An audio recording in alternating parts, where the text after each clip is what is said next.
হাই friends, সকলোকে মোৰ YouTube চেনেললৈ আদৰণি জনাইছোঁ। আশা কৰিছোঁ সকলোৱে ভালে আছে। পুনৰ এটা নতুন ভিডিঅ'ৰ সৈতে আপোনালোকৰ সন্মুখলৈ মই আহিছোঁ আৰু আজিৰ দিনটোত কি খালোঁ এই সকলোখিনি মই লৈ আহিছোঁ এই ভিডিঅ'টোত। আপোনালোকে ভিডিঅ'টো শেষলৈকে চাই থাকিব আৰু ভিডিঅ'টো কেনে পালে শেষত জনাবলৈ নাপাহৰিব। এতিয়া মই ৰাতিপুৱা শুই উঠিছোঁ আৰু শুই উঠিয়ে খাবলৈ ওলাইছোঁ চিয়া চিড। এয়া মই ৰাতিয়ে পানীত তিয়াই থৈছিলোঁ।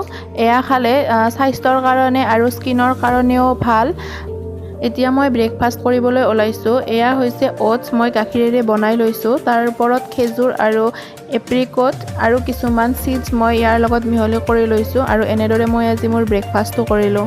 ব্ৰেকফাষ্ট কৰা কিছু সময় পিছত মই এনেদৰে ফল মূল খাওঁ। আজি মই এইখিনি লৈছোঁ, এয়া মগু আৰু বুট আৰু লগতে তিয়ঁহ আৰু আপেল এটুকুৰ লৈছোঁ। এতিয়া হৈছে লাঞ্চৰ সময় আৰু লাঞ্চৰ থালিখনত আজি আমাৰ আছিলে এয়া ভাতকেৰেলা মাছেৰে বনোৱা আৰু আলু ভাজি আৰু কণী বইল কৰি দুফাল কৰি ভজা আৰু দালি আৰু আচাৰ আৰু ভাত আৰু লগতে অকণমান দৈও আছিলে।